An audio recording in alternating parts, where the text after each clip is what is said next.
जय भोलेनाथ बाबा। यह वह कथा है जो श्रवण, कीर्तन और मनन जैसे 3 दिव्य साधनों की महिमा को उजागर करती है। ये वह ज्ञान है जहाँ स्वयं भगवान विष्णु, ब्रह्मा जी और महर्षियों को ज्ञात नहीं था, पर भगवान शिव की कृपा से प्रकट हुआ। आइए श्री शिव पुराण की पूर्णमही कथा में प्रवेश करते हैं। महर्षि वेद व्यास जी ने सूत जी से विनती की, भगवान आप वेद के समान पूर्णमय हैं, शिव पुराण की कथा सुनाइए।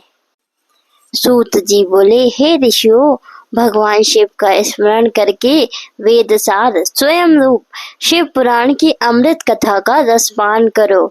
ये शिव पुराण न केवल शिव की कथा है, बल्कि भक्ति का, ज्ञान का और वैराग्य का अमूल्य भंडार है। जब सृष्टि आरंभ हुई थी, तब 6 कुलों में महर्षि वाद विवाद के में उलझे हुए थे। किसने कहा ज्ञान श्रेष्ठ है, किसी ने कहा कर्म महान है।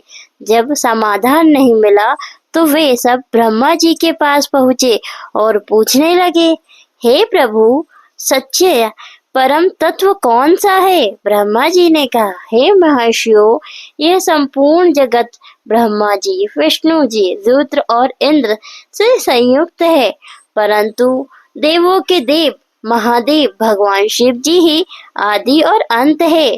उनका साक्षात्कार केवल और केवल भक्ति से होता है। भक्ति ही है शिव दर्शन का मार्ग। ब्रह्मा जी ने कहा, भक्ति ही वह दर्पण है जिससे शिव जी का स्वरूप देखा जा सकता है। दूसरा किसी उपाय से शिव जी को नहीं जान सकते अपन। जैसे बीज से अंकुर और अंकुर से बीज उत्पन्न होता है, वैसे ही शिव जी की भक्ति से ही शिव जी की कृपा प्राप्त होती है। हे मुनियों, यदि तुम शिव की कृपा प्राप्त करना चाहते हो तो धरती पर यज्ञ करो, ऐसा यज्ञ जो सहस्त्रों वर्षों तक, क्योंकि शिव ही यज्ञपति है और उन्हीं की कृपा से साधना का सार मिलता है। भक्ति की परिभाषा और उसका रहस्य बताइए, वो क्या है? तो बताते हैं, भक्ति वह शक्ति है जो मनुष्य को मोक्ष की ओर ले जाती है।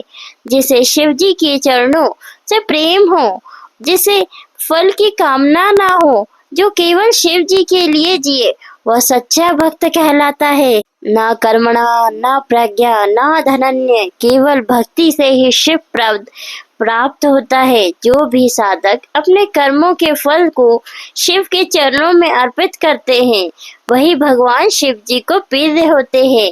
भक्ति के 3 साधन होते हैं, श्रवण, कीर्तन, मनन। अब आइए शिव जी की कृपा से प्रकट हुए 3 महासाधनों की चर्चा करते हैं, श्रवण, कीर्तन और मनन। श्रवण, आइए श्रवण का महत्व बताते हैं। जिस वस्तु को हमने देखा नहीं, उसे जानने का पहला मार्ग है श्रवण।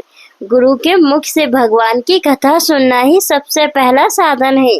श्रवण से चित्त पावन होता है, हृदय शुद्ध होता है। अब हम कीर्तन की बात करते।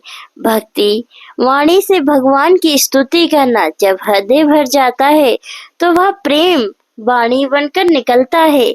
हर हर महादेव, जय शंभु, ये है कीर्तन। भगवान के नाम, रूप और गुणों को निरंतर वाणी से स्तुति करना, ये होता है कीर्तन। अब हम मनन की बात करते। मनन यानी शिव से चित्त की एकाग्रता।